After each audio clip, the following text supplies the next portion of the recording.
Hey lovers, it's your girl Nicole Melissa, your resident matchmaker and relationship consultant, and I am here to help you do your work. So, as promised, I am back with part four. Is it part four? Part four of conflict resolution and management. And in today's video, we are going to take a look at some practical ways to have conflict resolution based constructive communication and conversations. Okay. So I'm just going to give you, I'm going to give you, I'm just going to give you three. I'm going to give you three for now. The rest you can find in the workbook at a later time. So what's the last thing I said to you guys? Hold on a second. Okay, so let me pick up where I left off. I think I was at, while both constructive communication and conversation seek to allow the other to feel heard, understood, and listened to, there is a caveat to their effectiveness.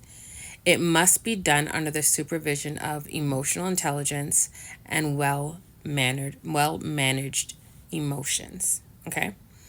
Okay, so now that we understand constructive communication and conversations and their benefits, now let's get into some practical ways to engage in them. Okay, so step one. Think about what you want to say and how you want to say it. Okay, you kind of have to have an idea in your mind prior to getting into into your conversation about what you want the outcome to look like.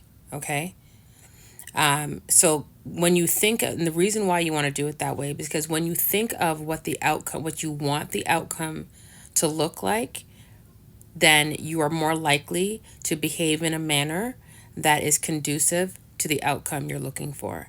So if you're looking for a peaceful resolution, honey, then you're not going to want to be yelling and screaming. And you're not going to want to be barking at anybody. You're not going to want to be cursing or anything of that nature, right? Because those things could be taken absolutely positively in the wrong way.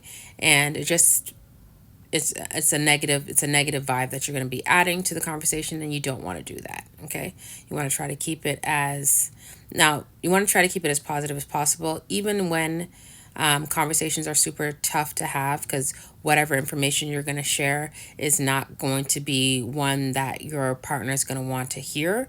Even in those conversations, there are still ways that you can keep it positive, and the easiest, most effective way is tone. You want to watch your tone, and you want to be careful with the words you choose to use. Don't use aggressive words, not like accusatory type words. You don't want to use, you don't want to be aggressive, okay? I know y'all get that already, so I'm not going to get too deep into that, okay? So step one, you want to have already thought about what you want to say. Don't wing it.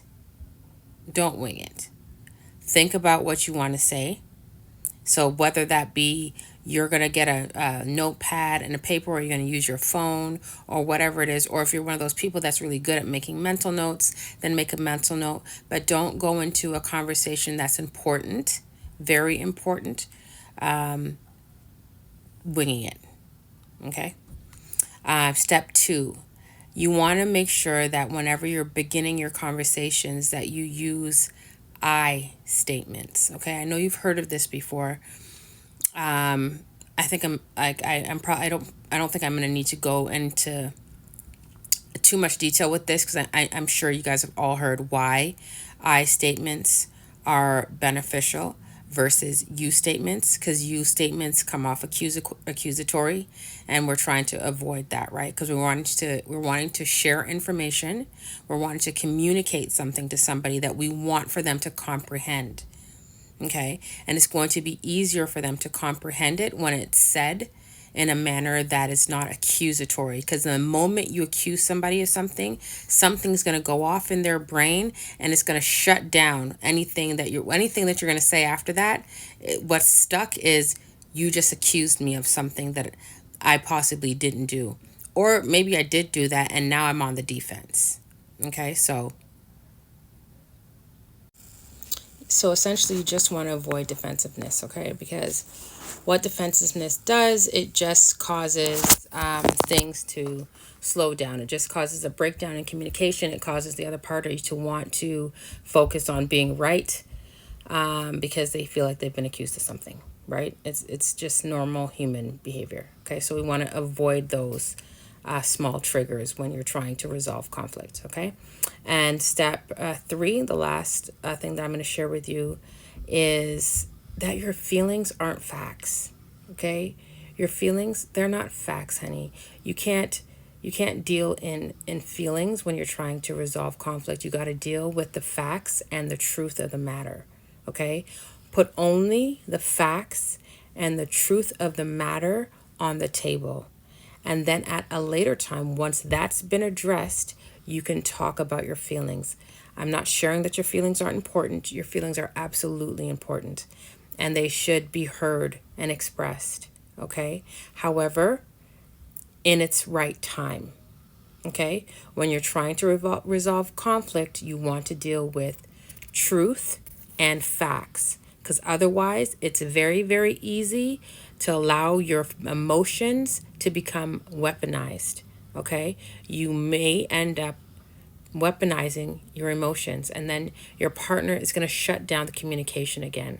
Okay, it's just beneficial for you to put the truth and the facts on the table and deal with them first and then get into your feelings. Okay?